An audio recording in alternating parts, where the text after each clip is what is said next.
नमस्कार दोस्तों, सूर्य उपासना का महापर्व छठ पर्व पूरे देश में श्रद्धा और विश्वास के साथ मनाया जाता है। 4 दिनों तक चलने वाले इस पर्व में व्रतधारी लगातार 36 घंटों तक निर्जला व्रत रखते हैं और सूर्य को अर्घ देते हैं। श्रद्धालु सूर्य देव और छठी मैया की पूजा अर्चना कर अपने परिवार के लिए सुख समृद्धि और स्वस्थ जीवन की कामना करते हैं। छठ पूजा नहाए खाए से शुरू होती है और सूर्योदय के समय जल अर्पित करने वाले उषा अर्घ के साथ संपन्न होती है। यह पर्व सूर्य की उपासना, पवित्रता और प्रकृति के प्रति कृतज्ञता का प्रतीक है। पौराणिक मान्यताओं के अनुसार छठी मैया या शशि देवी को सूर्य देव की बहन माना जाता है। कहा जाता है छठी मैया के आशीर्वाद से संतान, लंबी आयु और परिवार में सुख समृद्धि आती है। आइए अब हम आपको छठ पर्व से जुड़ी एक पौराणिक कथा की ओर ले चलते हैं। बहुत समय पहले प्रियंवत नाम के एक राजा थे जिनकी पत्नी का नाम मालिनी था।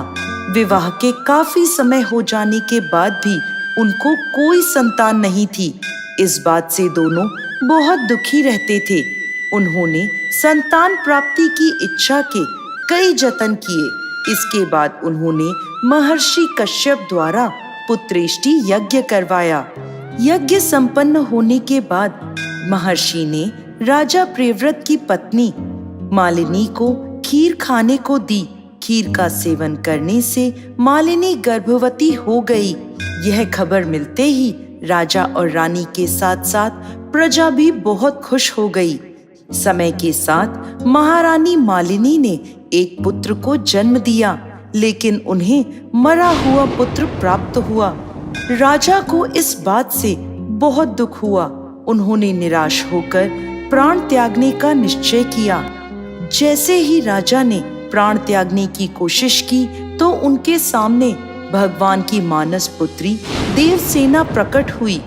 उन्होंने राजा प्रियंवत से कहा कि वह षष्ठी देवी हैं और वह लोगों को संतान का सौभाग्य प्रदान करती हैं। इसके साथ ही जो लोग उनकी सच्चे मन से आराधना करते हैं वह उनकी सभी मनोकामनाएं पूर्ण करती हैं। यदि राजा उनकी पूरे विधि विधान पूर्वक पूजा करेंगे तो वह उन्हें पुत्र रत्न का वरदान देंगी।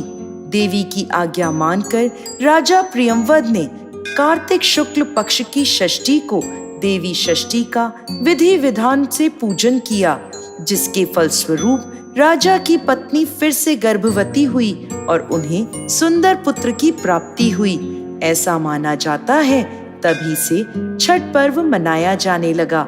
जो व्यक्ति छठ पर्व की विधि पूर्वक पूजा करने के साथ साथ व्रत रखते हैं तो छठी मैया उनकी हर मनोकामना पूरी करती है।